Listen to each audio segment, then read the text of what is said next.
एक तरफ मेरठ में एक दलित बेटी अभी तक गुंडों की कैद में है, तो दूसरी तरफ कानपुर में एक नाबालिग बच्ची का दोषी फरार है। पुलिस हाथ पर हाथ धरे बैठी है और बेटी बचाओ का नारा देने वाली योगी सरकार तमाशा देख रही है। इन घटनाओं ने एक बात साबित कर दिया है, यूपी में गुंडा राज तो पहले से था, लेकिन अब महागुंडा राज शुरू हो गया है। योगी सरकार बेटियों की सुरक्षा करने में पूरी तरह से फेल साबित हो रही है। ये वही सरकार है जो महिला सशक्तिकरण की बड़ी बड़ी बातें करती है। ये वही योगी बाबा हैं जो अपराधियों पर बुलडोजर चलाने का दावा करते हैं। लेकिन हकीकत यह है कि आज यूपी में बेटियां सबसे ज्यादा असुरक्षित हैं। पुलिस लापरवाह है और अपराधी खुलेआम घूम रहे हैं। सबसे पहले बात कानपुर की घटना की। कानपुर में 5 जनवरी की रात एक नाबालिग लड़की के साथ गैंगरेप हुआ। आरोपी कौन? एक पुलिस का दरोगा अमित कुमार मौर्य और एक यूट्यूबर शिव बरन। ये दोनों मिलकर लड़की को अगवा करते हैं, उसके साथ रेप करते हैं और फिर धमकियां देकर छोड़ देते हैं। घटना के बाद पीड़िता का भाई दौड़े दौड़े चौकी पहुंचता है। वहां वो दरोगा अमित कुमार और शिव बरन के खिलाफ लिखित शिकायत देता है, लेकिन क्या पुलिस एफआईआर दर्ज करती है? नहीं, उल्टा उसे चौकी से भगा दिया जाता है। फिर पीड़िता पुलिस कमिश्नर के पास जाती है, तब जाकर अज्ञात लोगों के खिलाफ केस दर्ज होता है। लेकिन यहाँ भी एक बड़ी चूक देखने को मिली। पीड़िता नाबालिग है, फिर भी शुरुआती एफआईआर में पॉक्सो एक्ट की धाराएं नहीं जोड़ी जाती। पॉक्सो एक्ट जो बच्चों के सुरक्षा के लिए है, उसे नजरअंदाज किया गया।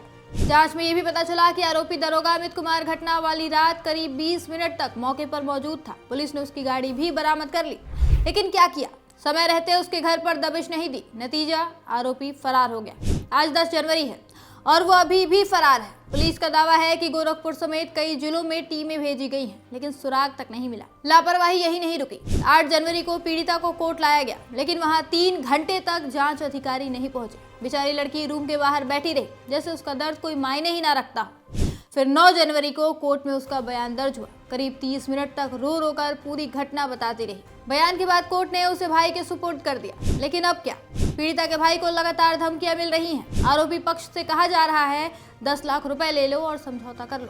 भाई कहता है कि बहन ने रोते हुए बताया, जहाँ उसे रखा है वहाँ कोई सुरक्षा नहीं, मुझे घर ले चलो। और आरोपी शिव बरन तो घर आकर धमका रहा था, अगर मेरा नाम आया तो चौकी में मारूंगा। ऐसे सुरक्षा दी जा रही है यूपी में बेटियों को। इस पूरे मामले में पुलिस की 3 बड़ी लापरवाहियां एकदम साफ दिख रही हैं। पहले पॉक्सो धारा नहीं लगाई, दूसरा पीड़िता के भाई को चौकी से भगाया और तीसरा आरोपी को भागने का मौका दिया। ऐसे में सवाल उठता है, क्या ये सब योगी सरकार की मिलीभगत है या पुलिस पर आपका कंट्रोल ही नहीं है?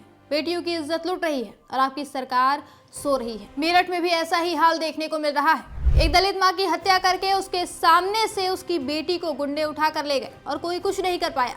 अपहरण के 48 घंटे बीत चुके हैं, लेकिन पुलिस अब तक लड़की को बरामद नहीं कर पाई। परिवार वाले रो रो कर बेहाल हैं।